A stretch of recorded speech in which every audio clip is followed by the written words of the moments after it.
All right, this is Psalms 7 and 9, and it says, "Oh, let the wickedness of the wicked come to an end, but establish the just, for the righteous power trieth the hearts and reins. My defense is of Yahweh, which saveth the upright in heart." I like to start off by saying, Barakatah Yahweh, Barakatah Yahweh Shai, Kol Haloyim La Yahweh, Bahashem Yahweh Shai, Bahashem, Bakakodash. Double homage to the elders and apostles, Greek millstone will be well. Blessings and salutations to the hopeful elect that's scattered abroad, the Akim and the Akwath that's listening in. Yahweh Ratazar, Lord willing that the lesson is edifying. The brother Shawab Mamawan back at you with another lesson this morning. All right. And going into the title, When the Wicked Beareth Rule, the People Mourn. This is the Red Shield edition. All right, which one I wanted to do it about a week ago when I believe it was, but yeah, it was about a week ago. Rothschild died. All right, it's like it. Um, but I have like so many videos on him that I was gonna make like a couple different videos, like 3 videos basically, going into history of Mr. Red Shield himself. All right, Jacob Rothschild, which, like I said, he passed about a week ago. All right, Call Elohim like Yahweh Bashem Yahweh Shai. All right, which at the end of the day, we're not going to rejoice too much over it. All right, because Ecclesiastes 8 and 7 tells you, rejoice not over thy greatest enemy being dead, but remember that we all die. All right, but we're gonna give a mini celebration for his wicked ass being put down. All right, which Yahweh Bashem Yahweh Shai took him. All right, because you got a lot of people that'll be like, oh well, I thought the elites are gonna be burned and they're gonna escape. But you gotta understand the Lord gotta go relate the message to some of these Edomites. All right, and that's exactly what Yahweh Bashem Yahweh Shai did. All right, put his ass in the spirit world, and all I could picture and imagine right now is, Yahweh Bashem Yahweh Shai telling him his judgment. All right, telling him, oh, listen, brother, hey, when you wake up, okay, you're gonna be woken up with chains on your hands and your feet. Pretty much we preparing slaughter for your children right now, and that's exactly what the Lord is doing. Right? He had to relate the message to Mr. Rothschild himself, the fourth Baron, all right, to let him know that, listen, your your rulership has come to an end.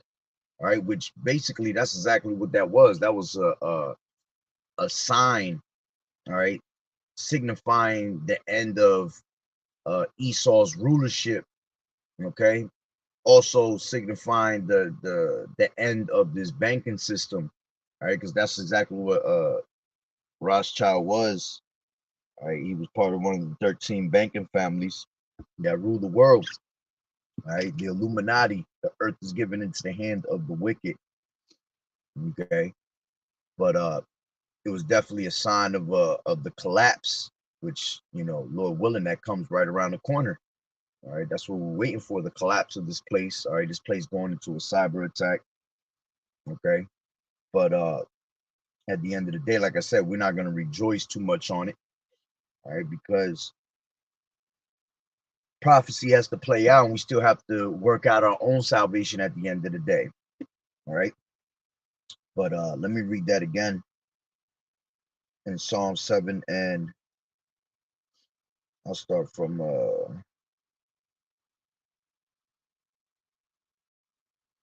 6. It says, arise, O Lord Yahweh, in thine anger, lift up thyself because of the rage of mine enemies, and awake for me to the judgment that thou hast commanded. So shall the congregation of the people compass thee about. For their sakes, therefore return thou on high. The Lord Yahweh shall judge the people. Judge me, O Lord Yahweh, according to my righteousness and according to mine integrity that is in me. O let the wickedness of the wicked come to an end, but establish the just, for the righteous power trieth the hearts and reins. All right, and that's what the Lord, all right, is bringing. All right, He's bringing an end to all wickedness. Okay, as the scriptures say in Second Ezra, the 6th chapter, verse 27. Let me grab that real quick. This is Second Ezra's 6:27, and it says, "For evil shall be put out." You see, and this is the time that the Lord is bringing. Is about to put the light. Is about to put out the light of the wicked. Okay, for evil shall be put out, and deceit shall be quenched. As for faith, it shall flourish. Corruption shall be overcome, and the truth which has been so long without fruit shall be declared. You see, so the Lord is going to put evil out. Deceit is going to be quenched. All right, taking out the picture. Okay, faith is was going to flourish in these days, meaning the light. Okay, so now let me grab this. This is Psalms. I mean Salakia Job.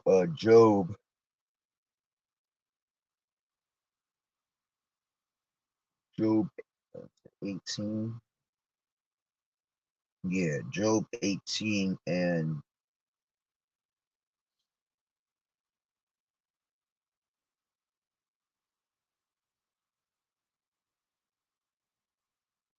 let me grab it from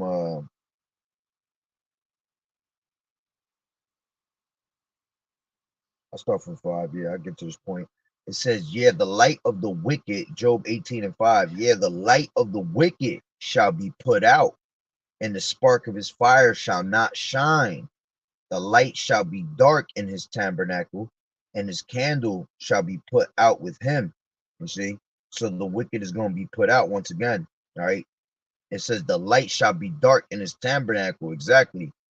All right. Because the true light is what's shining in these last days, man, which is that faith, which is this word of Yahweh Bashem Yahweh Shai. Okay. That's the true light of the world. All right. So this devil has light, but he has light on the left hand side. All right. He has intelligence of being wicked. Okay. But the scriptures tell you about how the darkness can't comprehend the light. All right. Let me grab that. This is John 1 and 5.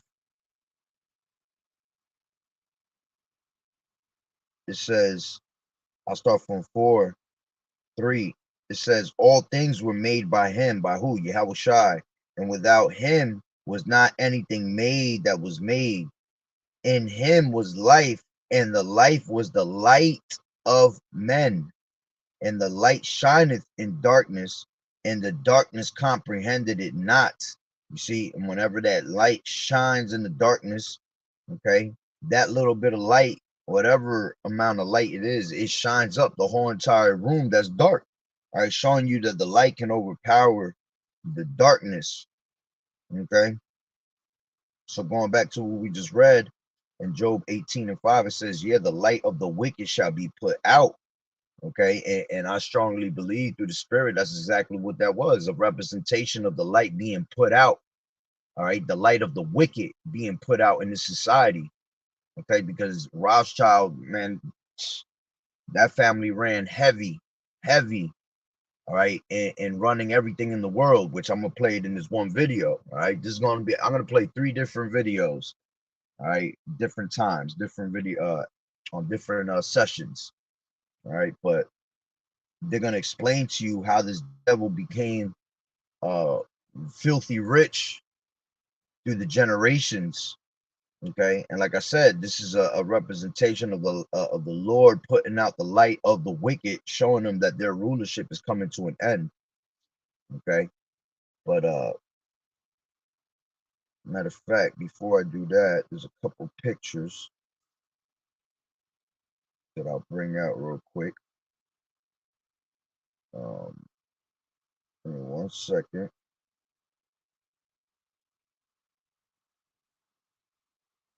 I just had them up, but Instagram kicked my ass out. uh,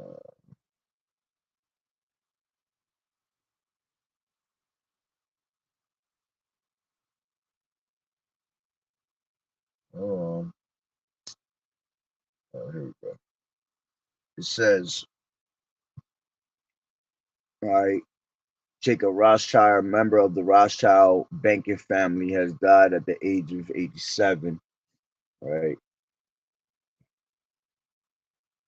You had a photo of this devil, all right, which brothers have made videos on this. All right, he was in a that was a picture with him and his witch, high level witch. Okay, which it says right here. It says here's a photo of Lord Jacob Rothschild with Marina Abramovic Abramovic in front of a painting titled Satan Summoning His Legions. His family created Israel. All right, and that's exactly what Rothschild did. He created Israel. All right, which I believe in that first video I'm gonna play, it explains that. Okay, if it doesn't explain it in that video, it would explain it in one of the other two that I have. All right. So again, a high level witch. All right, say next to a painting titled Satan Summoning His Legions. All right, and that's exactly what he is. He comes in the working of Satan, as the scriptures tell you. And Second Thessalonians 2, and let's grab it from 7. Matter of fact, let's grab it from 3. It says, "Let no man deceive you by any means, for that day shall not come, except there come a falling away first." All right, which we already came, we already been through many falling aways. All right, and it says, "And that man of sin be revealed, the son of perdition." Okay, that man of sin is being revealed today, the son of perdition, through the spirit and power of Yahweh Bashem Yahweh Shah, through his prophets, who opposeth and exalted himself above all that is called God. All right, and that's what he does. He exalts himself. His pride has deceived him. All right, it says, or that is worship, which eventually that's what he wants the whole entire world globally is to bow down by before him, man. All right, bowing down to his society, bowing down to his devices. All right, it says, so that he as God sitteth in the temple of God, showing himself that he is God. All right, so he that is power at this moment, all right, he's sitting in the temple of the Lord. All right, and how's he going to do that? He's going to do that by the ways of that Rice Krispie treat. Okay, because the scriptures tell you how we are the temple of the Lord. So how is he going to be able to sit in the temple of the Lord? All right, through his technology. Okay, being able to track our every single move. All right, showing himself that he is power. Yeah, because whoever takes that Rice Krispie treat, that's you showing yourself as a badge of servitude to Esau. All right, that's you showing that Esau is your God. Okay, so he's gonna show himself that he is God. All right, that he is playing power, and he thinks he's the Most High by having the world submit to his agenda. Okay, it says, "Remember ye not that when I was yet with you, I told you these things, and now ye know what withholdeth, that he might be revealed in his time." Okay, and that time is now. All right, uh, Jeremiah 49:10. All right, it says, "I have made Esau bare, that he can no longer hide himself." Okay, he can no longer hide himself in these last days because he is being exposed through the men of the Lord. Okay, so it says, "For the mystery of iniquity does already work. Only he who now letteth will let until he be taken out of the way." Okay, and Yahweh Bashem Yahweh Shai is the one that allows him to continue to, bring in his wickedness, and continues to allow these devils to live long. Okay, but see, now the time is that he is going to be taken out of the way. All right, it says, "And then shall the wicked be revealed." So when the time came that he was going to be taken out of the way, that was going to be the same exact time, all right, that the Lord was going to start to reveal who this devil is. Okay, and the Lord is revealing once again through the prophets, and this devil is showing his horns to confirm his wickedness that we are speaking on, basically. Okay, so it says,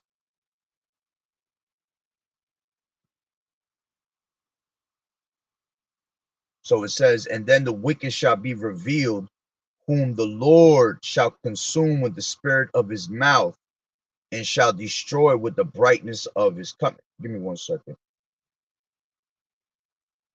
Never mind. It says, and then shall that wicked be revealed, whom the Lord shall consume with the spirit of his mouth. All right, and that wicked is being revealed, all right, through the men of the Lord. That's the spirit of his mouth. Okay, it says, and shall destroy with the brightness of his coming. Okay, by the way of missiles, by the way of Yahushai. Okay, it says, even him whose coming is after the working of Satan. You see, he comes after the working of Satan, and that's why you see this devil with a whole picture of these damn high level witches, right? There's many pictures going around with these devils around high level witches. Okay, it says, even him whose coming is after the working of Satan with all power. Okay, because Satan has the power of the power in his hands in this world, man. Right? The earth is given into the hand of the wicked, so that means that Satan is ruling. Okay, it says, with all power and signs and lying wonders, and with all deceivableness of unrighteousness in them that perish, because they receive not the love of the truth, that they might be saved. For this cause Yahweh shall send them strong delusion, that they should believe a lie. Okay, which that's what our people are under, strong delusion. They believe in lies and all these different philosophies, all right, because they truly don't believe in Yahweh Bashem Yahweh Shai, all right, which Esau himself is under strong delusion also, because the pride of his heart has deceived him, thinking that, you know, he's going to be able to defeat the Lord, thinking that he is the Lord, their inward thought being that their houses are going to continue forever. Okay, so the Lord got him on the strong delusion as well, and he believes in his own lies. Okay, and we know that the wicked is known for lying. All right, everything that comes out of their mouth is a lie. The wicked is estranged from the womb.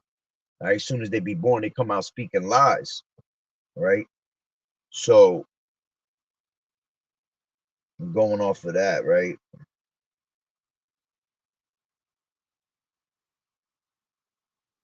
You know, let me show you his young ass, how wicked his ass is. Okay, that's his young ass right there. Okay, that's him old, him throwing up wicked ass uh Masonic hand gestures, signs. All right, then it says, then you got another picture with him. All right, this is for all those I'm black and I'm proud type niggas and shit. All right, showing you that Martin Luther King was of the agenda. All right, Martin Luther King was down with the Illuminati. Okay, you got our people that really, you know, try to come out with all Martin Luther King and Malcolm X and all these people. You know, they tried to tell us the truth, and no, they didn't. They knew the truth. All right, but you know what? There were still puppets used in this society to bring in certain agenda. Okay, but it says, when you realize that the Rothschilds funded the MLK's civil rights movement, you begin to get a glimpse of a glimpse. Well, it looks like they forgot to put the L in there. Glimpse of this whole social science experiment. Domination, power, and control is rarely gained through war. Recognize the distractions. Okay, and that's exactly what that was. That was a distraction. All right, that was Martin Luther King was sent, all right, to keep our people caught in the distractions and having our people believe that there was going to be hope. Okay, scriptures talk about you know, the false prophets that have said, I have a dream. Okay, let me just grab that real quick.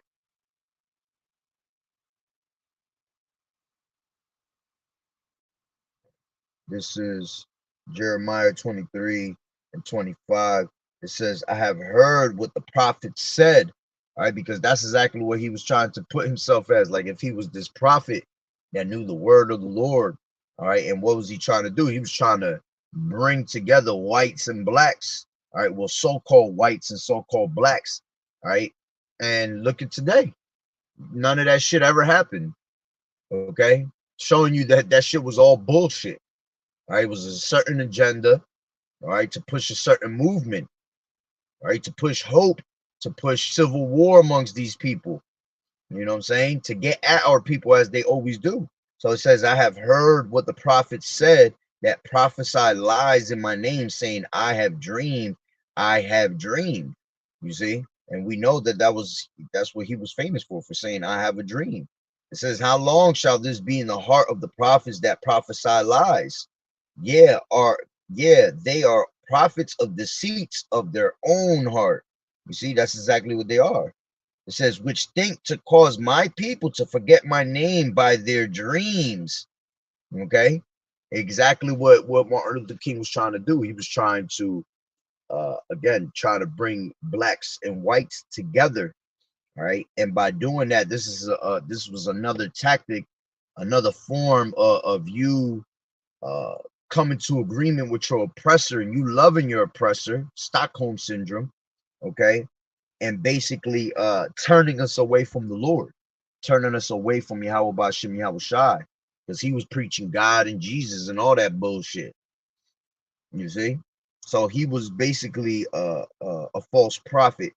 All right. So it says, which think to cause my people to forget my name by their dreams, which they tell every man to his neighbor, as their fathers have forgotten my name for Baal. All right. So going off of that, I think it's like two more pictures. Hold on. It says this represents a huge collective shift, the death of the old banking system, generational wealth transfer, financial reset incoming. Okay. And I believe, yeah, that's it. All right. So now let me grab this one video. It's about 15 minutes long, 18 minutes long, and I'm gonna play it all because it's very heavy what they were talking about in it. All right, so Lord willing is edifying, and then I'll grab a couple more scriptures and then I end it until the next volume of Mr. Red Shield himself. All right. Uh where is it at? Let me make sure I grab the right one. Like I said, I got about 4 videos.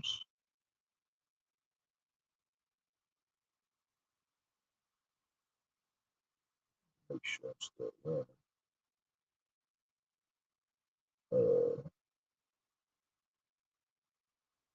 I think this is it right.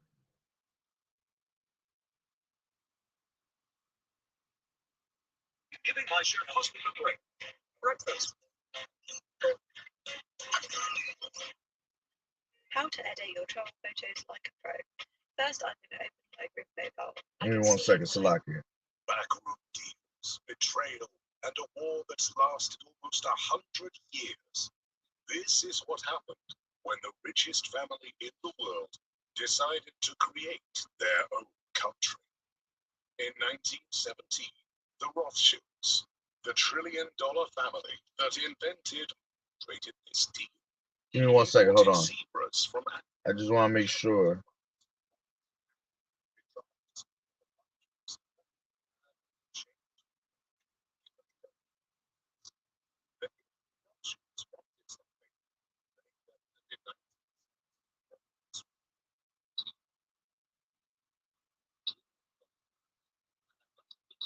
Hold on, real quick. I don't know if this is it. Because the first one I wanted to play was basically going into the heaviest details of this devil. Let me see if it's this one real quick.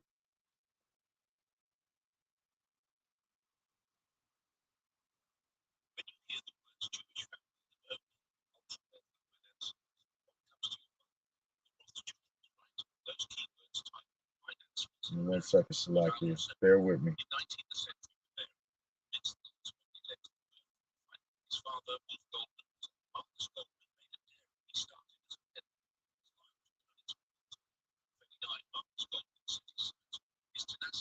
Damn, I should have looked at it before. I think the first one I was playing was it though. I just know it's the video because it tells you we're gonna give you the most the biggest secrets that haven't been spoken of.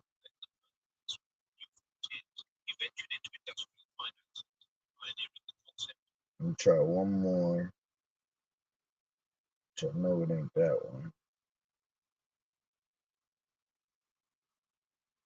Fuck it, I ain't gonna look for it. I'm just gonna play the video. Eventually we'll run across it. Oh, hold on, let me see this one real quick.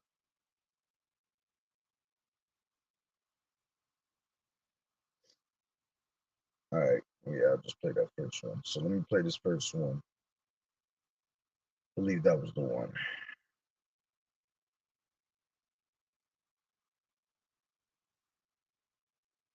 If that ain't Satan, look at this shit. They all just spinning. Won't even let me go in. That bullshit.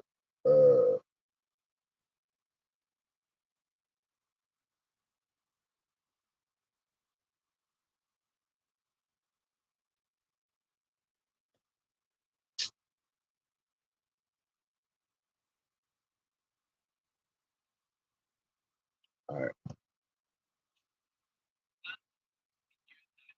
Was mine. Backroom deals. Which I'm gonna. And a war that's. Which actually I'm gonna play like this, so you can hear it.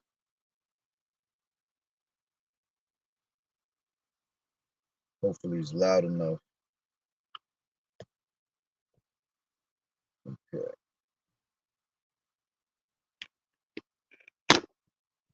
Take these real quick.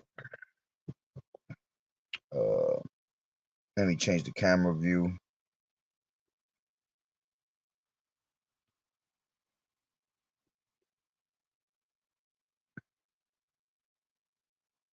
All right.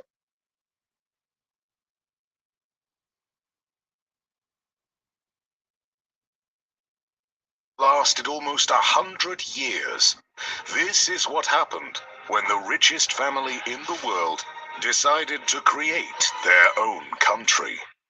In 1917, the Rothschilds, the trillion-dollar family that invented modern-day banking, used their money, power, and influence to strike a secret deal with the British government. That deal eventually led to the creation of the country of Israel. And that's why, if you understand scriptures, that's why Great Britain is the mother of America, basically. All right. That's why when you go into America basically being that eighth head, that extension, okay? But what makes this story more bizarre is the crazy personality of the man who orchestrated this deal, Lord Walter Rothschild.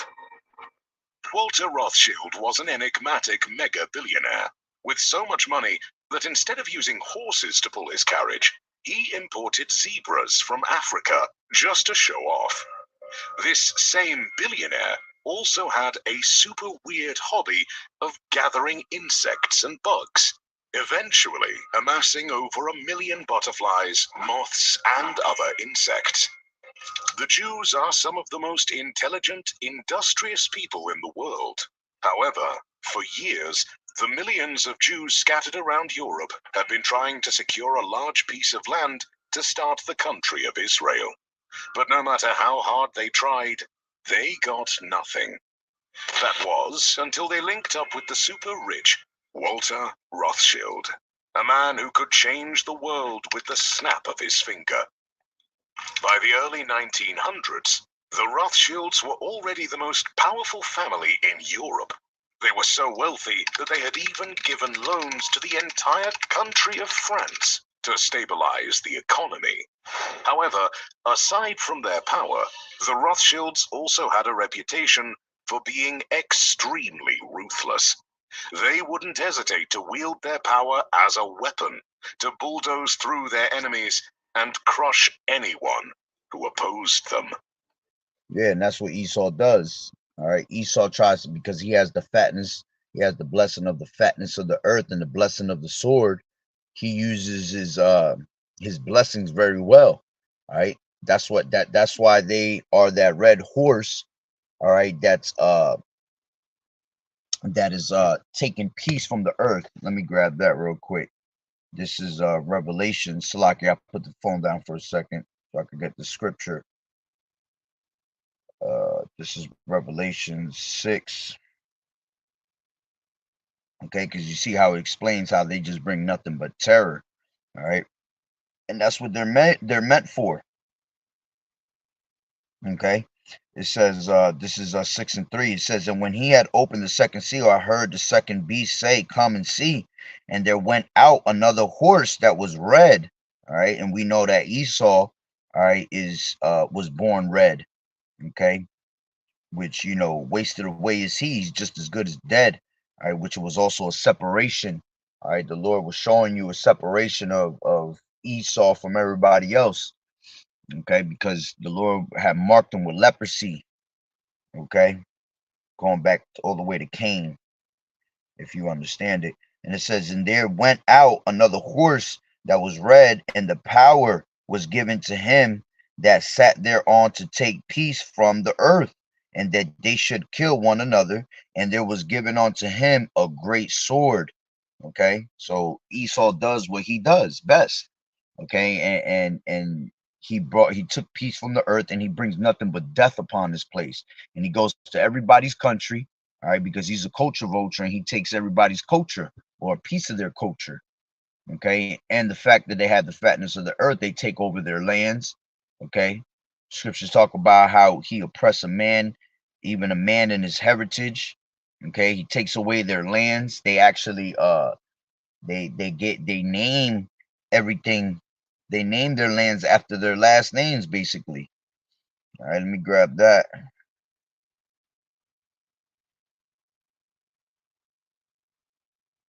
This is uh, Psalms 49 and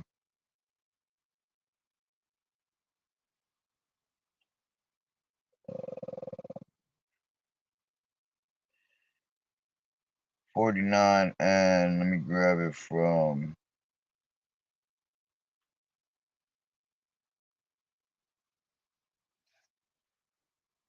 5. It says, wherefore should I fear in the days of evil, when the iniquity of my heel shall compass me about? They that trust in their wealth and boast themselves in the multitude of their riches, which is Esau. All right, he trusts in his wealth, he boasts himself in his riches, right? But the time is coming that's going to be reversed. All right, we're going to boast in the riches of the Gentiles. All right, which is mainly our riches anyway. All right, because they have taken our riches. All right, so it says, they that trust in their wealth and boast themselves in the multitude of their riches, none of them can be by any means redeem his brother, nor give to Yahweh, all right, a ransom for him. For the redemption of their soul is precious and is seized forever, that he should still live forever and not see corruption. For he seeth that the wise men die, likewise the fool and the brutish person perish, and leave their wealth to others. All right, and that's what they do. They leave their wealth to others, man. See, this is the difference between Esau and our people, because our people be swearing that they rich, but you ain't. All right, you ain't rich until you ain't shit until you got slaves and you got wealth that you could pass down from generation to generation. You see, this is why these in these videos they're gonna explain it, how these niggas grab so much money from these different wars, man. Okay, they were even at one point playing in a war. All right, they were funding both sides of the war to start the war. You see, and that's how you're able to control the society, because when you're able to control, uh, uh, I don't want to say the money. All right, it's more of you having control of everything around you. All right, when you can pay and fund money for a war. All right, basically they're going to use you to take you out of the way. This is how Esau was basically taking out everybody, because they were funding over the war. All right, they realized that it was more money and funding governments in their wars than funding banks for loans and shit like that. You know? So it says, for he seeth that the wise men die, likewise the fool and the brutish person perish, and leave their wealth to others. Their inward thought is that their houses shall continue forever, and their dwelling places to all generations. And they, excuse me, and they call their lands after their own names. You see? And that's how you got like America. All right. America comes from Amerigo Vespucci. Okay, that's how we got this place called America. All right, which, you know, Africa was by Leonardo Africanus. Okay, that's how they named that. So just showing you that these people take over lands and then they'll name them after themselves. Okay, so let's go back.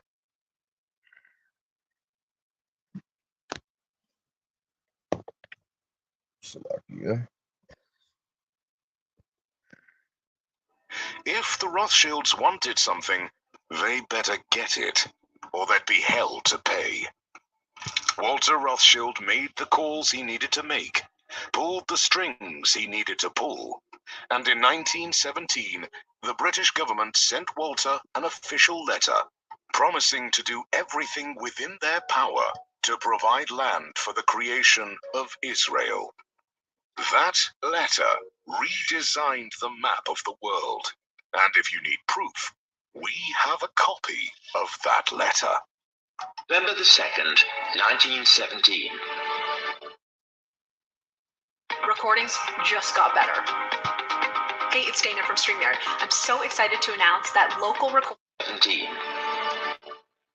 Dear Lord Rothschild, I have much pleasure in conveying to you, on behalf of His Majesty's government, the following declaration of sympathy with Jewish Zionist aspirations, which has been submitted to and approved by the Cabinet. So it's possibly the most famous letter in modern Jewish history, and it begins with 3 words: Dear Lord Rothschild. That letter, nicknamed the Balfour Declaration, is proof that it was the Rothschild family that created Israel. But there's even more. And basically, I did a video a while back going into that. All right, that's why World War I and World War II was created, basically, because all of that was orchestrated and it was all for this agenda, for them to establish a land of their own. Because again, remember, Esau ain't got no fucking culture. Okay, so you know that World War I was basically created to take out the czars. Okay, and then World War II was to take away the Nazis. Okay, in order for them to establish Israel and call it their own later. Okay. More evidence. In this interview, the head of the Rothschild family proudly explains how his ancestors created Israel. The interviewer begins by asking the question that was on everyone's mind. Why was it that this letter was sent by the Foreign Secretary to your great-uncle Walter? The reason is obvious, because it was the Rothschilds' money, power, and influence that made the British government fall in line. Years later, Britain kept their promise to the Rothschilds and provided a large piece of land to start Israel. And in May 1948, the State of Israel was officially created. Although this was good news, the Rothschilds were just getting. That's why that's why the brothers always call them the 1948ers. All right, because they were established in 1948.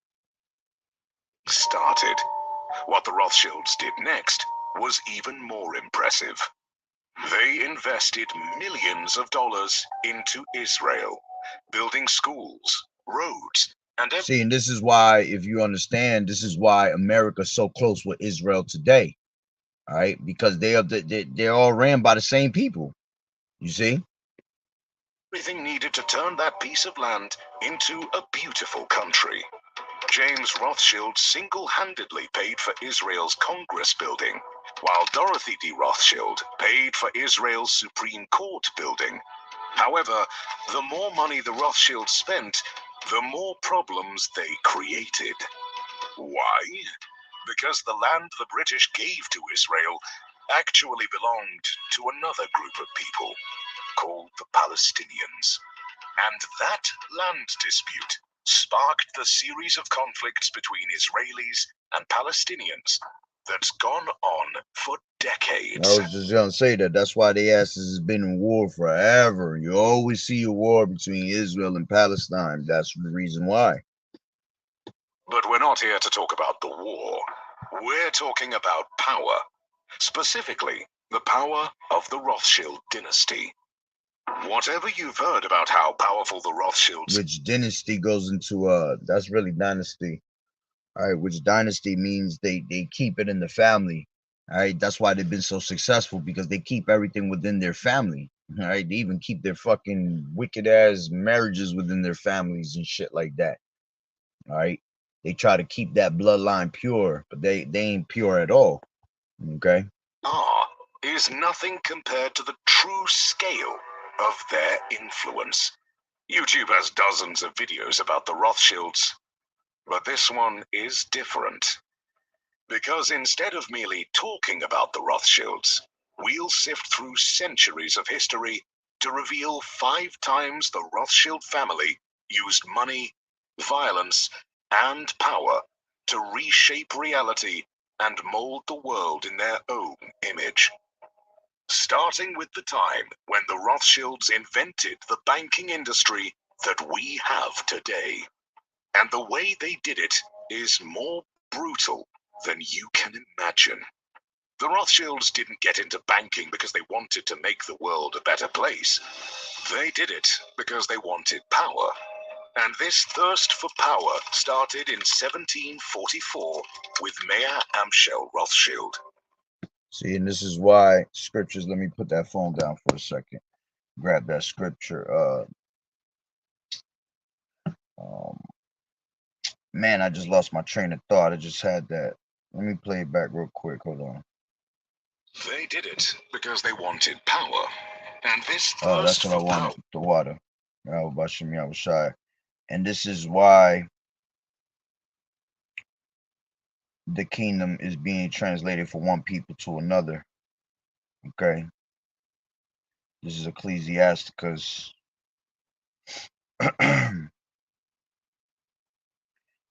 Ecclesiasticus 10 and 8. And it says, matter of fact, let me grab it from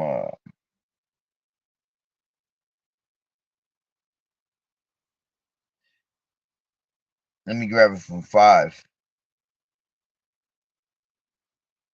All right. Matter of fact, let me grab it from the top. It says, a wise judge will instruct his people, and the government of a prudent man is well ordered.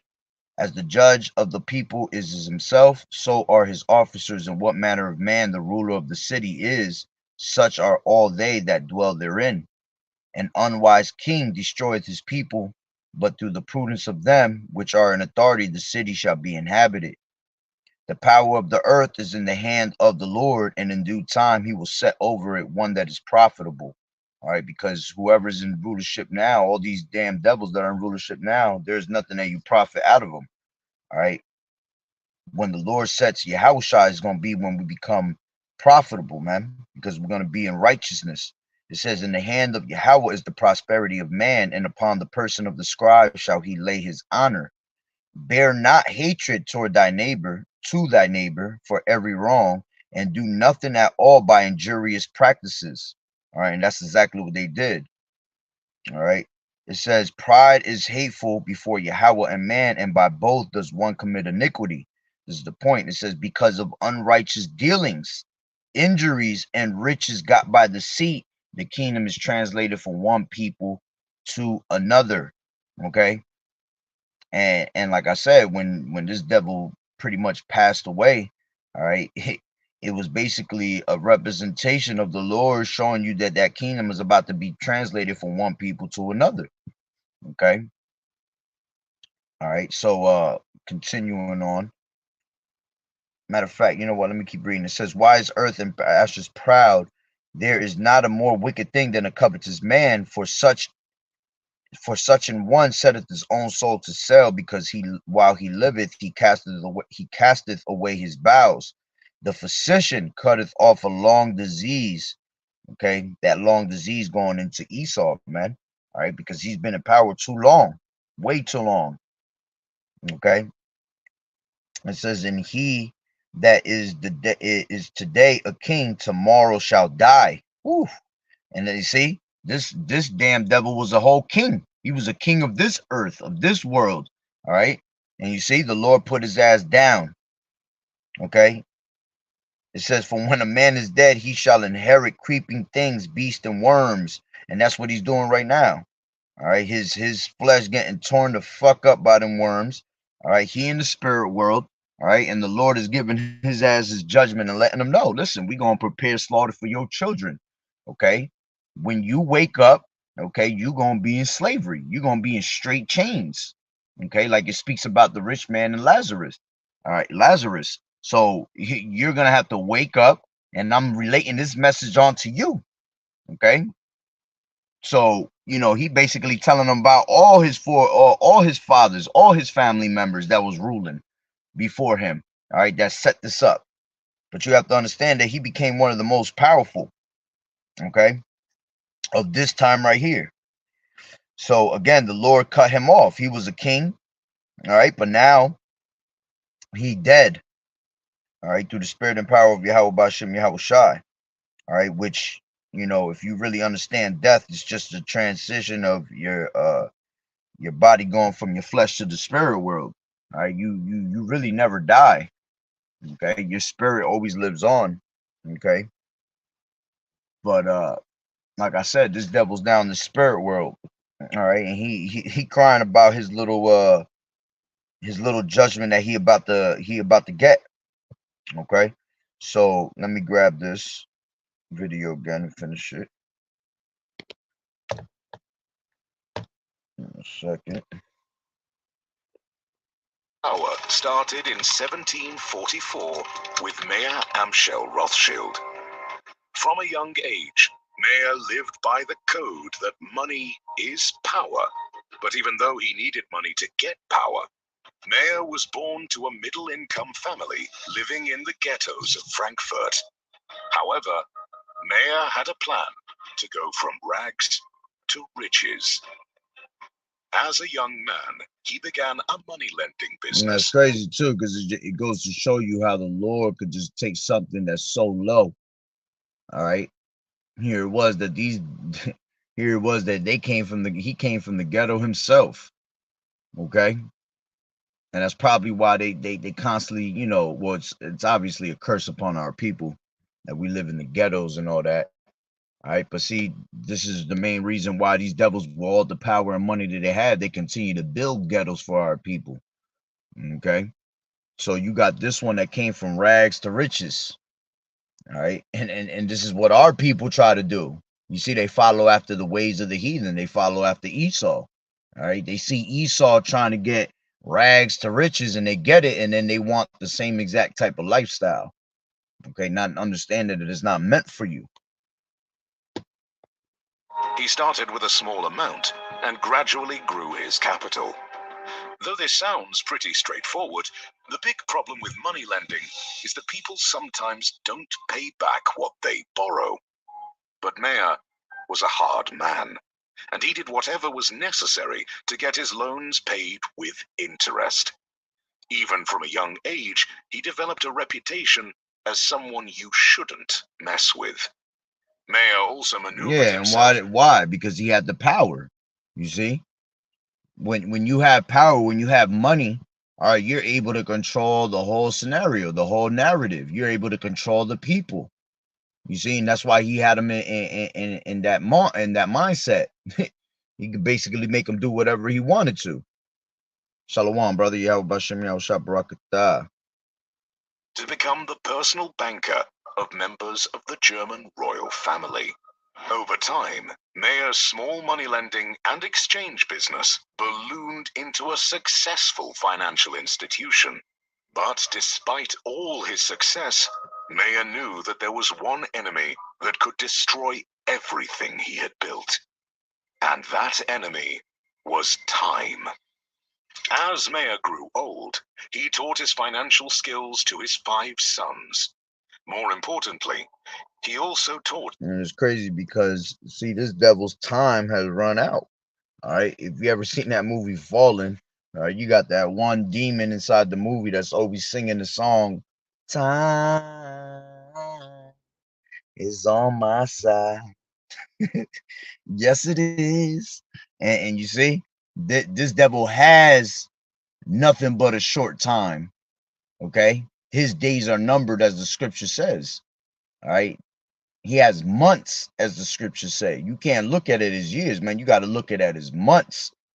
Okay. So, time is short for this devil, and this is why he's coming down on us with great wrath. Okay. Especially nowadays. Okay. That success isn't.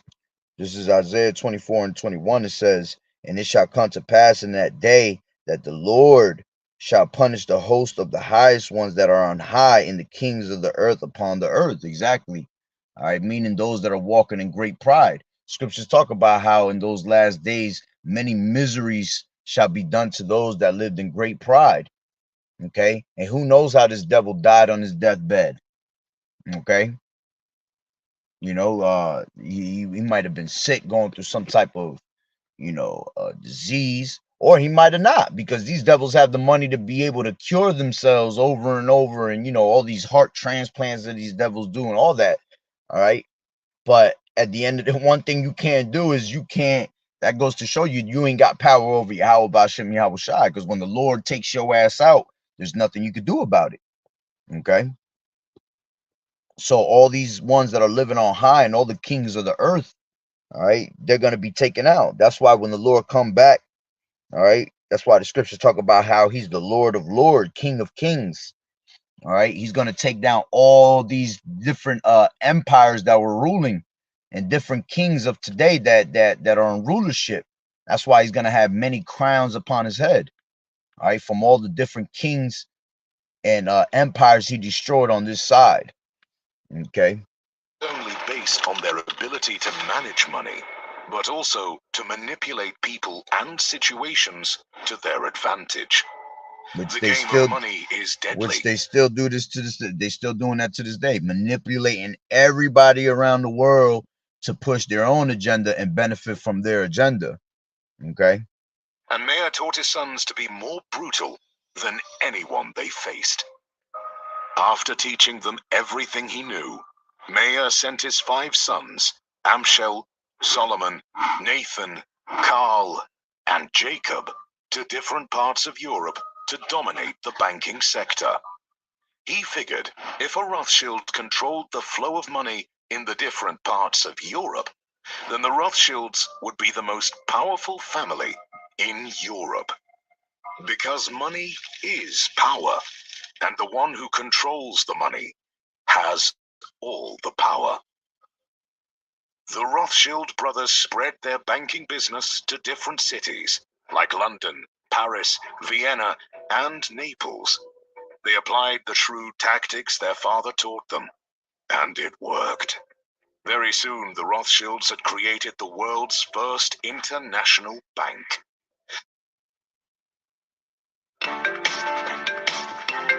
Man, that should look good as hell right about now. Some watermelon. What will happen with this AI if the government will let it happen? It will bring the world to self-destruction. Huh. AI is... Very Got that soon, the right. Rothschilds had created the world's first international bank. This Rothschild strategy created the blueprint for how banks open international branches today. International banks exist because the Rothschilds did it first. But they had more banking moves in store. The Rothschilds also invented the concept of using government bonds to raise money for the government. As they controlled more and more money, the Rothschilds became more and more powerful than entire governments. Years later, when countries wanted to set up central banks, Guess who they called? The Rothschilds. The Rothschilds helped create central banks in many countries, like the Bank of England and the Banque de France. The next time you walk into a bank, say thank you to the Rothschilds. Although, for every good thing the Rothschilds did, they also did equally brutal things, like making money off the death and slaughter of millions of people. This brings us to the second And who you think those millions of people are? All right. Hold on, let me grab this, put this charger on. My shit dying. All right. Millions and millions of people, and most of those people were Israelites, man. Yeah, they went to these other countries and they took out these other, these other countries too. All right. But the main people that they were using and taking out of the way was our people. All right. That's why this place was built on bloodshed. All right. Built off the blood and the backs of Israelite men. All right. In this society. The Rothschilds changed reality when they decided the fate of the free world. In the 1800s, Napoleon Bonaparte was on a mission to take over the world. Napoleon was the greatest military strategist on Earth. He could outthink, outwit, and outsmart anyone on the battlefield. The problem with Napoleon was that he wasn't satisfied with merely being a rich soldier in the French army. He wanted to rule the world, and so he launched a campaign to fight. Just like Esau, never satisfied with blood. They want everything. Okay, scriptures talk about how he's not satisfied with blood. All right, matter of fact, let me grab that shit real quick. This is he said he's not satisfied with blood, neither a keeper at home. Habakkuk 2 and 4 or 5. This is Habakkuk 2 and 4, and it says, behold, this soul which is lifted up, meaning in great pride, right, is not upright in him. Okay, it says but the just shall live by his faith. Yet also because he transgresseth by wine, all right, different philosophies, he is a proud man, neither keepeth at home, who enlargeth his desire as hell, and cannot, and as it is as death, and cannot be satisfied. Okay, but gathereth unto him all nations, and heapeth unto him all people. You see, and that's the main thing. See, this devil's never satisfied with him having the fatness of the earth or the blessing of the sword. He has to have everything in his hands. Okay, to the point where he's not satisfied with, with everything that's in the society. So he wants to make you a perpetual slave. All right, and by giving you that Rice Krispie treat. Okay, let me go back to that video. And conquer every country in the world till he was ruler of the universe. How crazy is that? And that's why they're the wicked that rules the world today. They are the ones that are pulling the strings, all right, behind closed doors that you don't ever see. The only reason, people are starting to realize who the wicked is because the men of the Lord, the prophets, is bringing it out. Okay. Overrated. But they started taking him seriously when he kept defeating his enemies on the battlefield.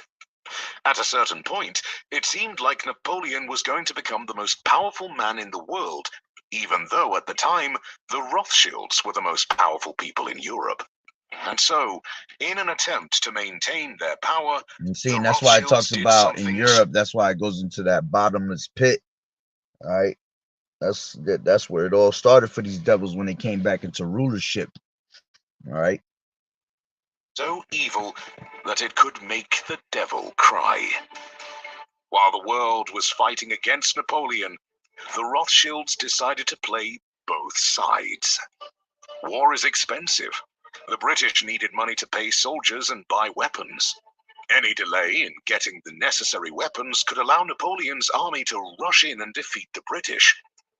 The Rothschilds took advantage of this situation to give quick loans to the British government. If lending to individuals was profitable, imagine how much more profitable lending to a government was. Even though the Rothschild loans came with heavy interest, it was what they did next that showed their diabolical genius. The Rothschilds went behind the backs of the British and offered loans to Napoleon too. By the year 1815, the Rothschilds were supplying Napoleon with gold and silver to buy weapons to attack the British, and at the same time were supplying the British with money for guns and bombs to attack Napoleon. They did this so no matter who won the war, the Rothschilds would be on the winning side. Whoever won would also owe the Rothschilds millions of pounds, meaning the Rothschilds would still be the most powerful banking family in Europe. But their strategy had a fatal flaw. Come on, Satan. Protect your body from harm by wearing this Nano Protect Armor Guardian vest from Rick Pind. But their strategy had a fatal flaw. By giving money to both sides, they were indirectly prolonging the war. Each day, hundreds of soldiers were slaughtered on the battlefields because the Rothschilds were funding the war. Eventually, the war ended when Napoleon was defeated at the Battle of Waterloo. The British coalition forces had won, and they owed the Rothschilds a lot of money. At the end of the war, the Rothschilds... And that's why to this day they have all those riches, they have all that gold. All right, this shit goes back from them having our people in slavery. All right, money from all these different wars that were funded by them. All right, that's why they have all the power today. All right, they still eating off of every single one of them fucking wars and all that slavery that they had us in. They still eating off of that money, man. They don't even have money. Okay, they're backed up with them riches and all that gold and all of that, man. To this day, they still have it. Were even more powerful. Instead of celebrating, the Rothschilds had one more card they wanted to play, and by the time they played that card, their wealth would increase 100-fold in just 24 hours. Whew. This Whew. is the third time the Rothschilds played the world. Remember when we said Napoleon was defeated at the Battle of Waterloo? Let me hear that again. Instead of celebrating, the British coalition forces had won, and they owed the Rothschilds a lot of money. At the end of the war, the Rothschilds were even more powerful. Instead of celebrating, the Rothschilds had one more card they wanted to play, and by the time they played that card, their wealth would increase 100-fold in just 24 hours. This is the third time the Rothschilds played the world. Remember when we said Napoleon was defeated at the Battle of Waterloo? While everyone saw it as a final battle for control of the world, the Rothschilds saw it as an opportunity to increase their wealth, and they did it in the most terrible way. To understand what they did, you need to understand how the stock exchange and bonds work, but we'll explain it as simple as possible. The Rothschilds knew that if Napoleon won the battle, everyone in Britain would be disappointed, and that disappointment would affect the price of the pound sterling on the stock exchange, because the pound sterling is the official currency of the British. On the other hand, if the British won, then the pound sterling would become more valuable and increase in price on the stock exchange. And so, Nathan Rothschild paid a spy to wait on the battlefield to see who won the battle. So the spy watched the battle from his hiding place and saw that Napoleon was defeated. What he did next was legendary. The spy sent a pigeon to Nathan, informing him that the British had won. This meant that the pound sterling was going to be more valuable on the stock market. But nobody else knew the British had won because the official British horse messenger hadn't arrived in London yet. Nathan knew something nobody else did, and he used this information in a way only a heartless man would. Instead of celebrating Britain's victory, Nathan ordered his agents to spread fake news that Napoleon had won.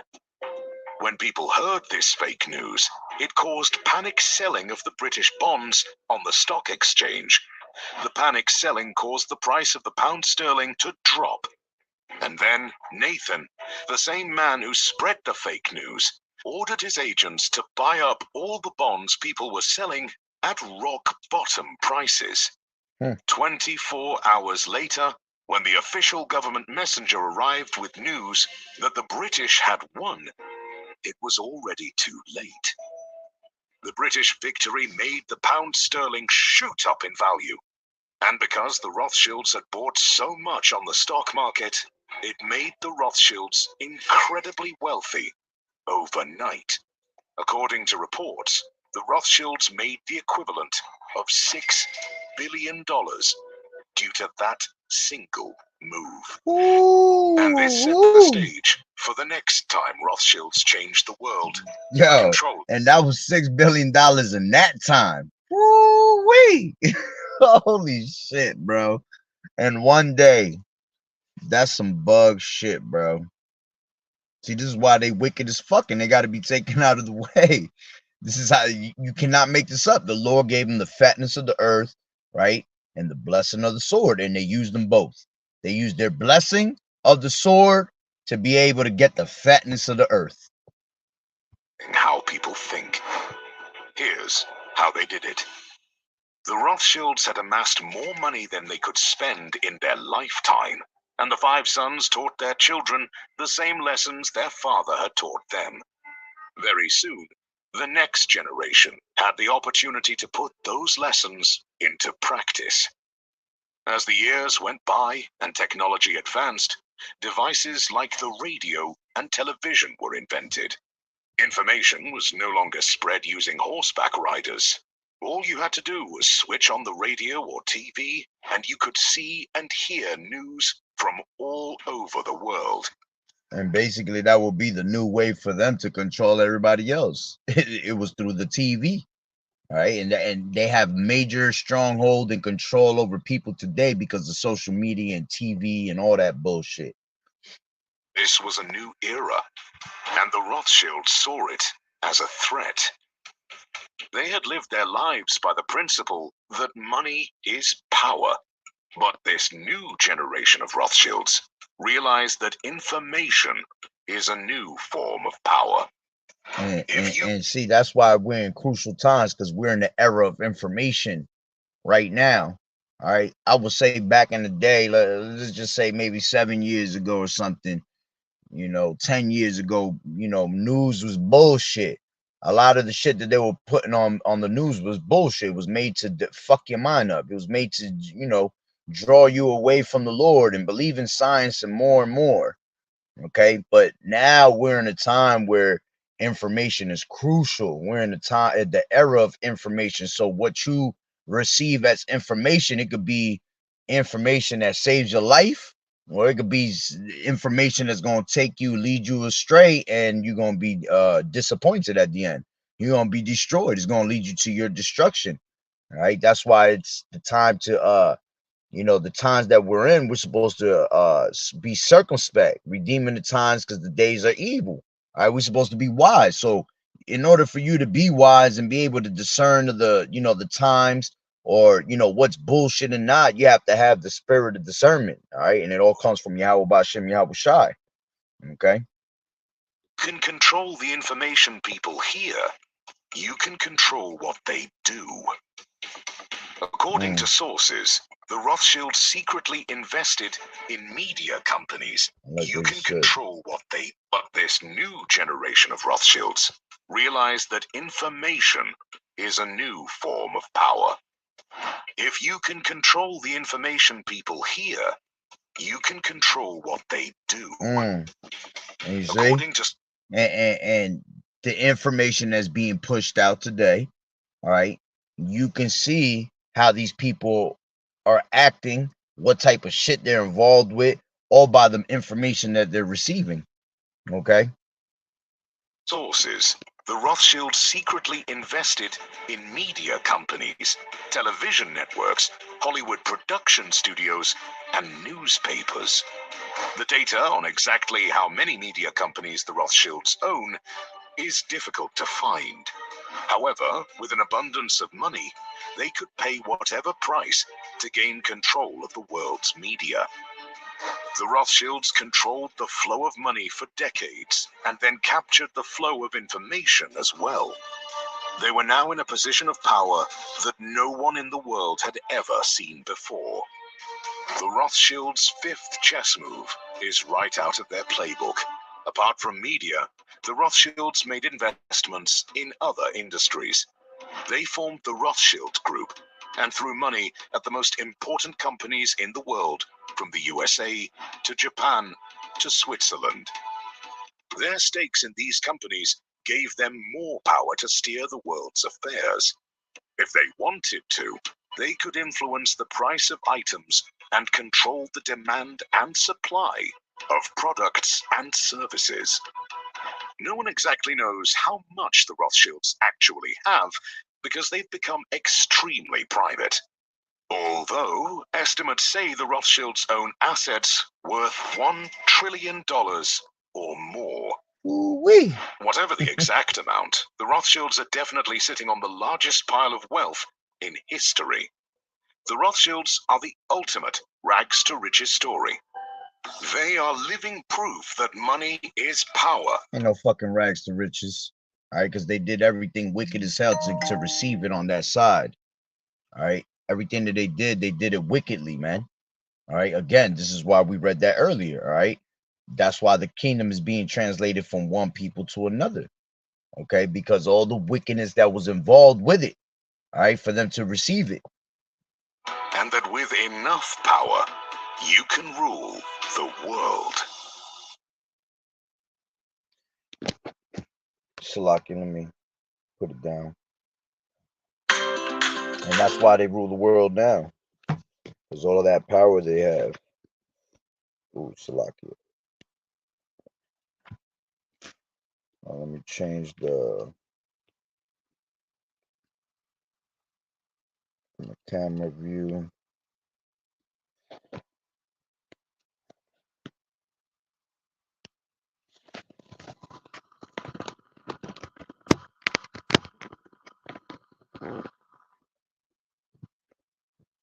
All right. I only had a couple of verses, scriptures left anyway. Let's see what I had here.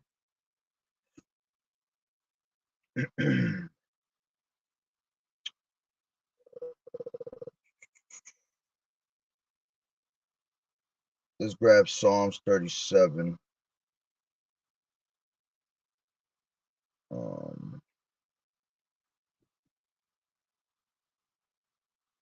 Excuse me. This is Psalms 37 and 1. It says, "Fret not thyself because of evildoers, neither be thou envious against the workers of iniquity." Okay, so we ain't gonna sit here and worry about the wicked, because at the end of the day, the wicked is gonna be dealt with, all right, through the spirit and power of Yahweh Bashem Yahweh Shai. All right, and we're not gonna be envious, because you got people that envy the way the wicked is. All right, that's why that envy is what pretty much has your ass chasing that dream just like him. You try and be just like him by having everything that he has, because you envy it. All right, and you're not supposed to envy your oppressor, man. Fuck them. It is what it is. You don't want to be like them anyway. They wicked as hell. Okay, you want to be walking in righteousness. All right, so it says, "Fret not thyself because of evildoers, neither be thou envious against the workers of iniquity, for they shall soon be cut down like the grass and wither as the green herb. Trust in the Lord Yahweh and do good, so shalt thou dwell in the land, and verily thou shalt be fed." Okay, delight thyself also in the Lord Yahweh, and he shall give thee the desires of thine heart. Commit thy way unto the Lord Yahweh, trust also in him, and he shall bring it to pass. Okay, we have to always trust in Yahweh Bashem Yahweh Shai. We're not going to sit here and lean to America. We're not going to lean to Egypt for help. Okay, which our people today, that's exactly what they're going to end up doing, man. They're going to constantly run to Egypt for help. Okay, they're going to run to this devil right here and his bloodline, all right, hoping that they can save you. Okay, it says, and he shall bring forth thy righteousness as the light and thy judgment as the noonday. Rest in the Lord Yahweh and wait patiently for him. You see, that's what we're going to do. We're going to patiently wait. We're going to patiently suffer waiting for him. Okay. And the Lord said not to avenge our avenge ourselves, because vengeance is his. Okay. So it says rest in the Lord. And how you going to rest in the Lord? All right, with these scriptures, all right, with this truth. All right, the prudent man foreseeth the evil and he hideth himself. How is he going to hide himself? In these scriptures. It says, rest in the Lord Yahweh and wait patiently for him, and fret not thyself because of him who prospereth in his way. Okay. And these devils been prospering forever, but it's okay because the Lord is allowing them to prosper just to take them out of the way, to show his power, how he could take something so low and bring it so high to just bring it right back down to where his normal state was, man. Okay. And that's what's going to happen to Esau. He's going to go back to his original state. All right. It says, because of him who prospereth in his way, because of a man who bringeth wicked devices to pass. Okay. And we're not worried about anything that they bring, because anything that's created to go against Yahweh Ba'ashem Yahushua or his men, it shall not prosper. Okay. So bringing all these wicked devices to pass, all right, at the end of the day, scriptures tell you that you let me grab it real quick.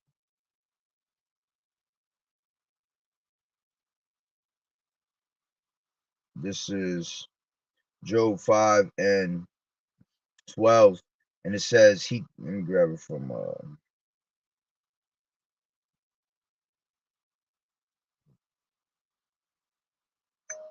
give me 1 second, hold on.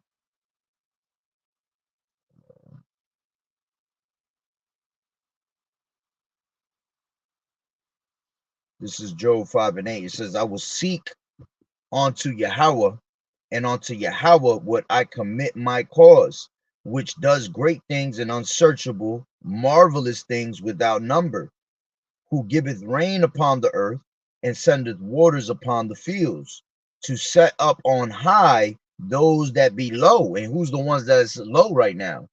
All right, us, the men of the Lord. Okay, scriptures talk about how the Lord is what makes you. Let me grab that real quick. This is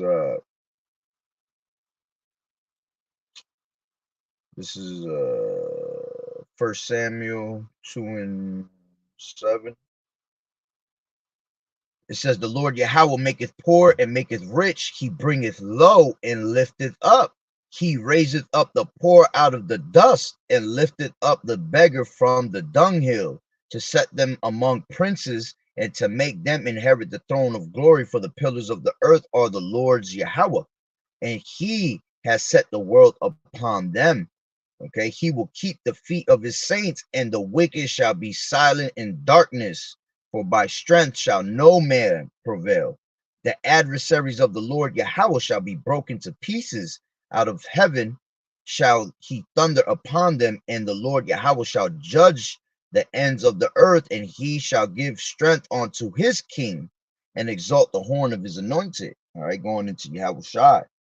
Okay, so and going into King, you know, if you understand how it's going to be, all right, you're going to have Yahweh Shai is going to be the top king, all right, then going down to King David, going down to the 12, going down to 144,000, right? So the point is that the Lord is what makes you low, and then he brings you back up, and we are going to be set on high because we're the ones that is low right now. All right, like it tells you in Ecclesiastes 10 and 7. All right, it says, I have seen servants upon horses. You see, so horses represent power. Those that are in power today, all right, which is these top banking families, they're really the servants. Okay, they are the true servants. That's why they're going to go into slavery. Okay, when the kingdom comes, they're going to, all these nations are going to be in slavery for 1,000 years. All right, and the only one that's, excuse me, that's going to be eradicated off the face of the earth is going to be Esau. Okay, after the 1,000 years, all the other nations, they're gonna serve their time, and then they're gonna go back to their rightful lands, man, and they're gonna be under our righteousness, our rulership. All right, ultimately under the rulership of Yahweh Shai. Okay, so it says, I have seen servants upon horses and princes walking as servants upon the earth. And who's the princes walking as servants upon the earth? The Israelites. All right, because we're above all these other nations, man. We're a peculiar people. We're the Lord's valued treasure. All right, so we're out here walking as servants upon the earth when we're really supposed to be in straight rulership. Right, but that time is coming. All right, we have to be patient. All right, so going back to Job 5:11, it says, to set up on high those that be low, that those which mourn may be exalted to safety. Okay, and we're in the time of mourning. All right, because the wicked beareth rule. Scriptures tell you, when the righteous are in authority, the people rejoice. When the wicked beareth rule, the people mourn. Okay, so this whole earth is mourning because of who it's under, who has the rulership of this place, man. It says, he disappointed the devices of the crafty, so that their hands cannot perform their enterprise.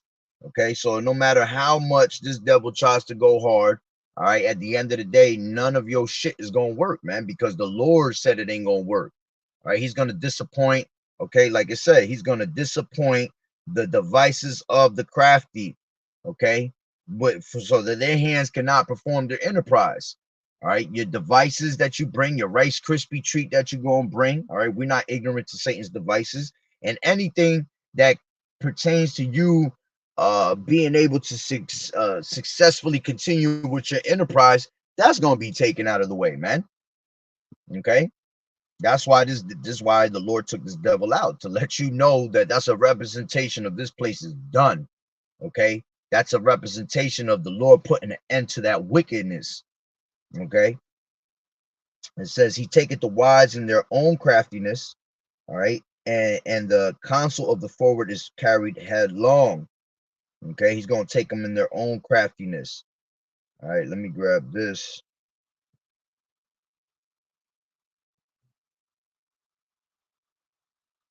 This is Job 14:5.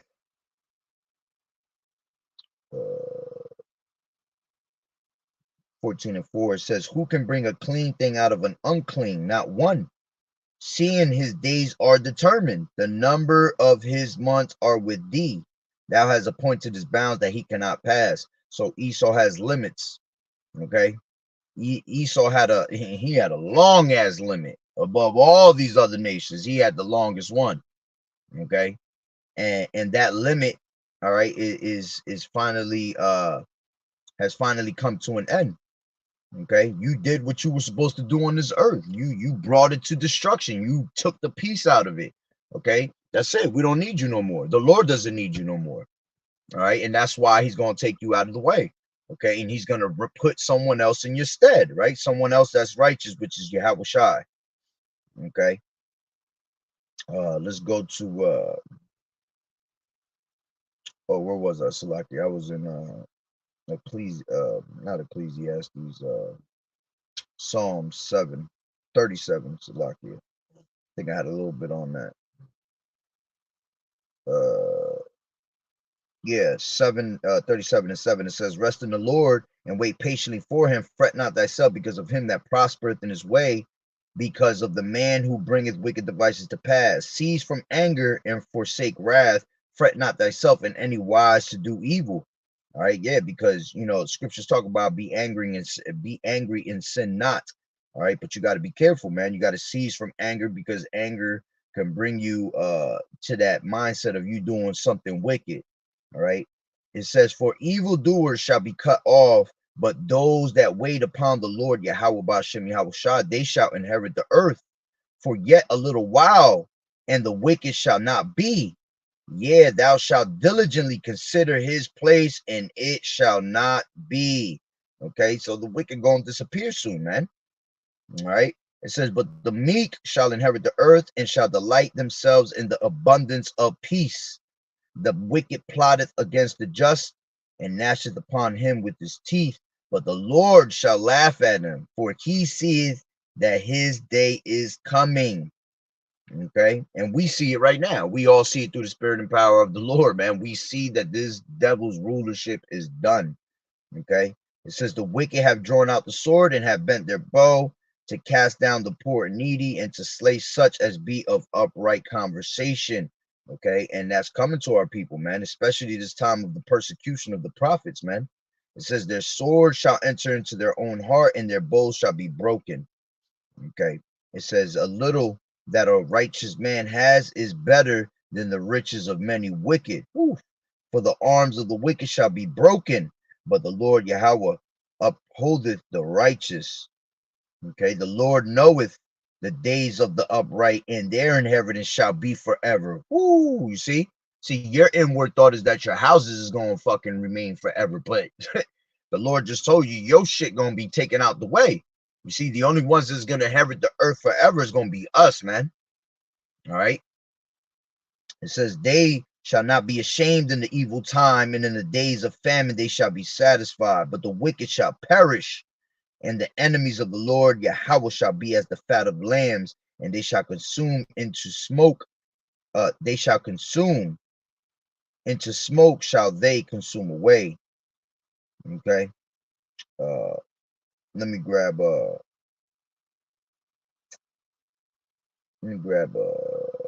Job 21.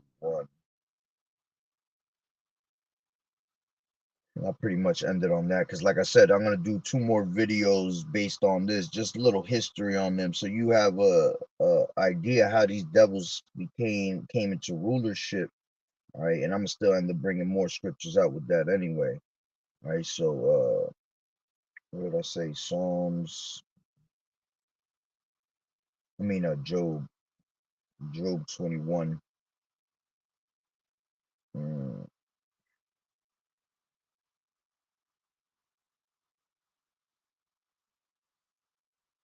This is 21:7. It says, "Wherefore do the wicked live, become old, yet and are mighty in power." Actually, you know what?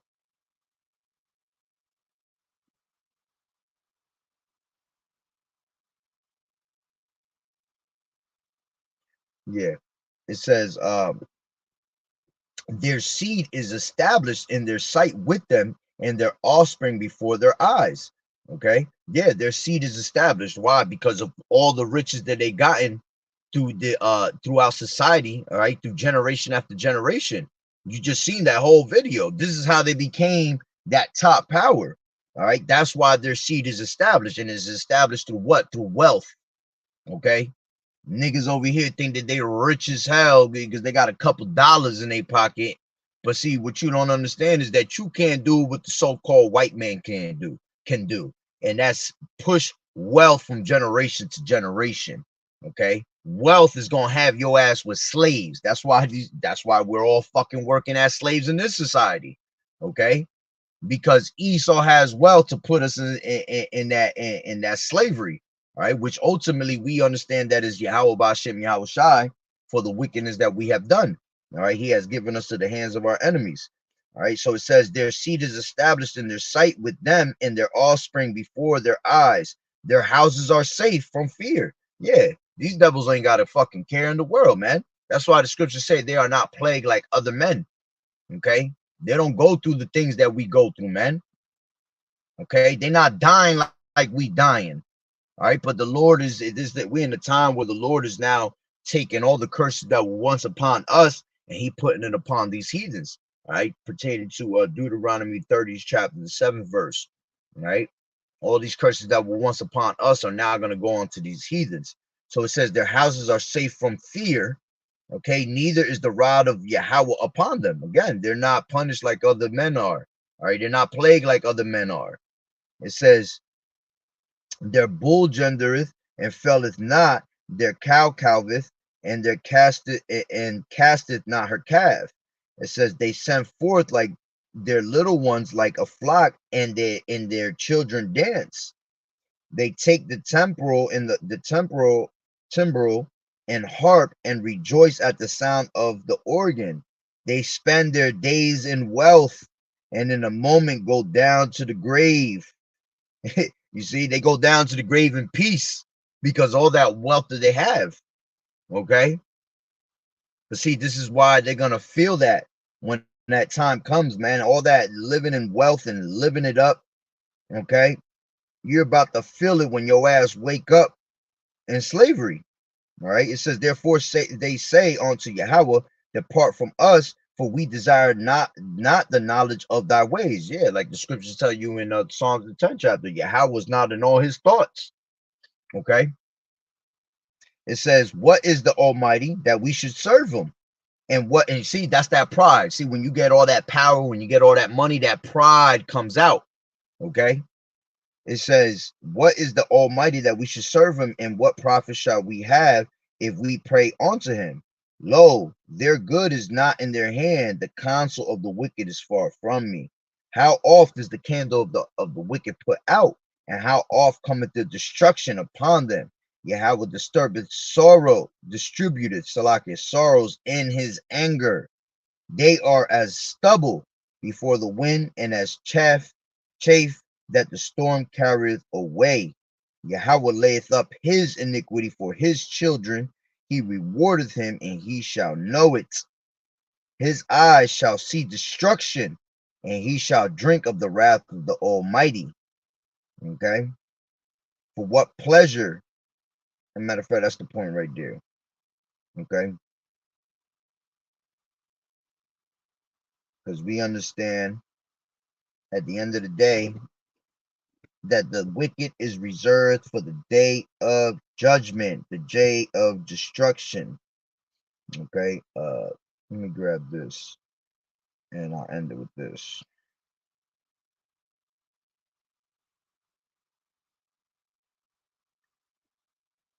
This is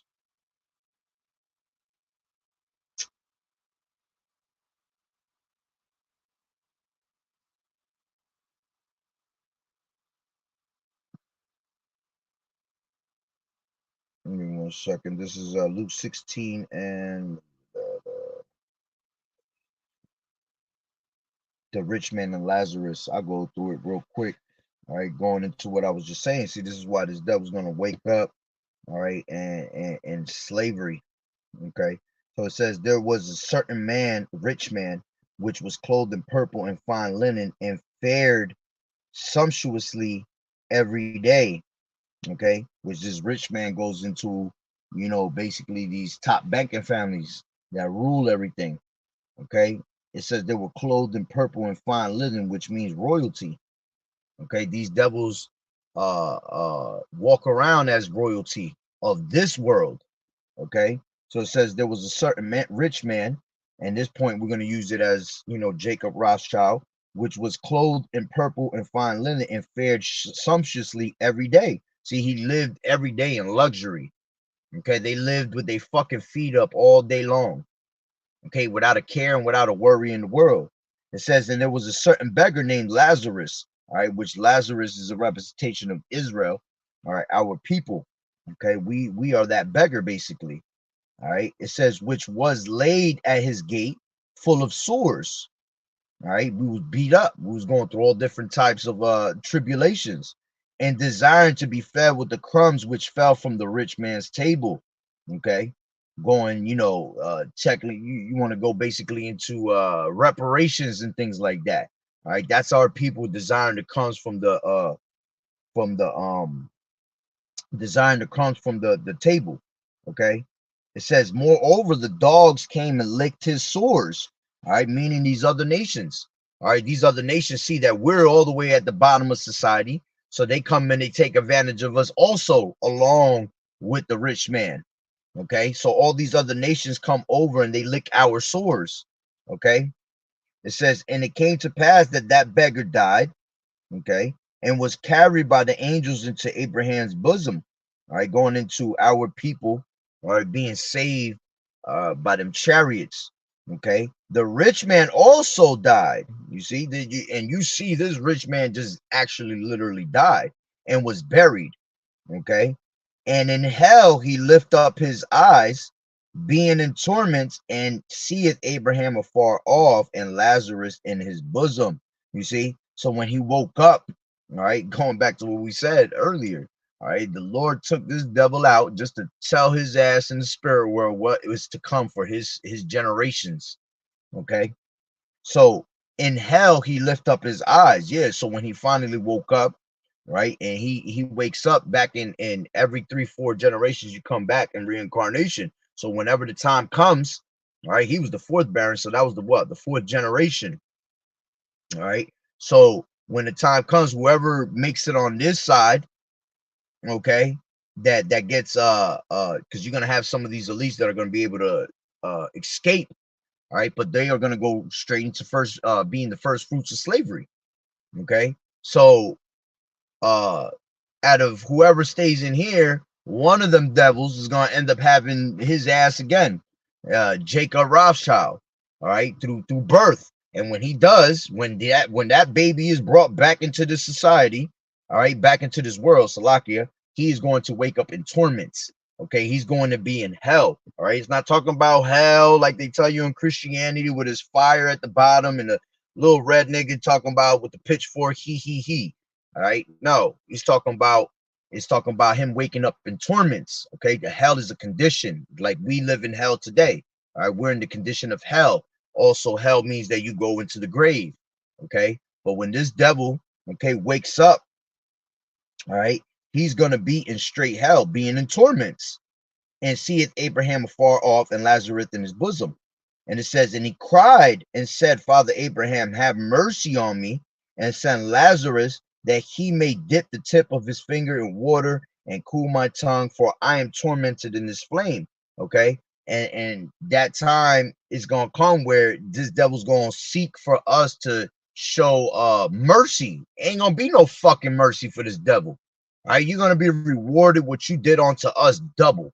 Okay, that's exactly what the Lord says. So why are we gonna show mercy? Why, if the Lord ain't showing your ass mercy, why the hell we gonna show you mercy?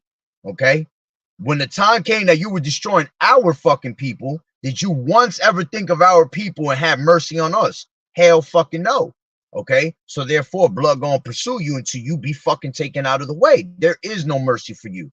Okay, this is why you have to live it up while you on this fucking side. Because when you wake up in hell, when you wake up in torments, and you wake up in them chains, all right, it's a wrap, man. That's gonna be a fucking long life for you of straight misery. You see, you can only imagine how long it's been for us that we've been in misery. Imagine your ass that the Lord hates your ass. You see, so going back into it, says, but Abraham said, son, remember thou in thy lifetime receivest thy good things, and likewise Lazarus evil things. But now he is comforted and thou art tormented. You see, so the tables are going to change. All right, the table's going to get flipped. Okay, you again, it says it right here. It says, remember thou in thy lifetime receivest thy good things. Yeah, you Esau got to think about all the benefits that you done got on this side. Okay, and while you were getting all the benefits on this side along with all these other nations, right, we was all the way at the bottom eating shit. Okay, and we had to take it the way it come. We had to man up. Same thing with you. You have to man up to the shit that you did. Okay, so you and these other nations, all right, you and the other nations, it's like here, you and the other nations are going to go into slavery, man. All right, and we know that pertaining to what is that, 30 and 16.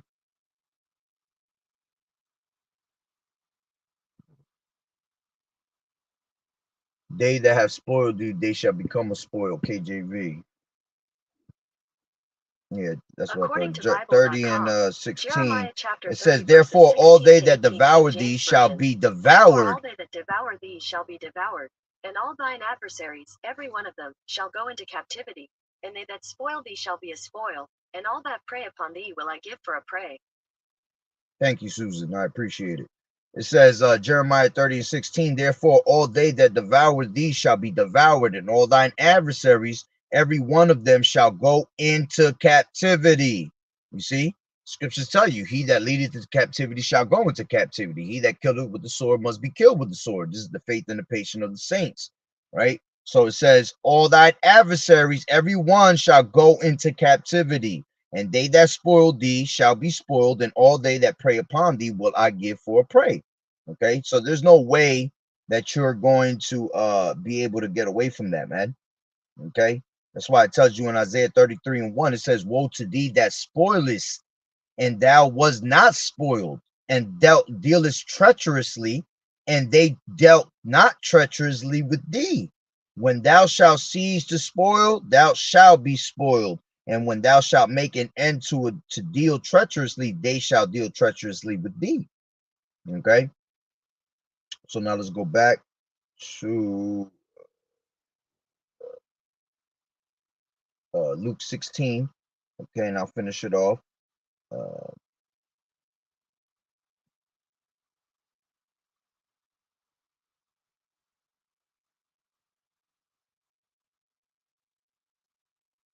yeah, that was pretty much the point anyway. I'll read that last part again. It says, and he cried and said, Father Abraham, have mercy on me, and send Lazarus, that he may dip the tip of his finger in water and cool my tongue, for I am tormented in this flame. All right. And that's exactly what he's going to feel, the torment. All right. He's going to feel the same exact torments that we felt, but double. All right. And Esau did as dirty as hell, man. Sometimes I just wonder how is it that we can be 2 times worse than Esau. Okay. But hey, the Lord gonna put the spirit on us to remember. You know, we gonna do everything that you did unto us double, except the bullshit, fagonometry that you were doing, like buck breaking and shit like that. We ain't gonna be doing no shit like that. Okay. But best believe that we gonna give you a straight ass whooping on a daily basis, man. All right. And whatever was done to us is gonna be done onto your people double. All right. So I'm gonna leave it at that. Lord willing. Salaki was a little long, but Lord willing that the lesson was edifying. So with that being said, Barakatah Yahweh, Barakatah Yahweh Shai, Call Haloyim La Yahweh, Bahashem Yahweh Shai, Bahashem Rachakodash. Double honors to the elders and apostles of Great Millstone who do well. Blessings and salutations to the hopeful elect that scattered abroad, the Akim and the Akwat that was listening in. Yahweh Ratazah, Lord willing that the lesson was edifying. To the next one, Shalom, the water brother for tuning in. I believe that's the brother Ashiar. Yahweh Bashem, Yahweh Shah Barakatah, brother. If it is, I'm gonna call you soon, brother. All right. The water for the scriptures. Keep fighting the good fight of faith, enduring as a good soldier of Yahweh Shai all the way unto the end. Shalom, brother. Yahweh Bashem, Yahweh Shah Barakatah.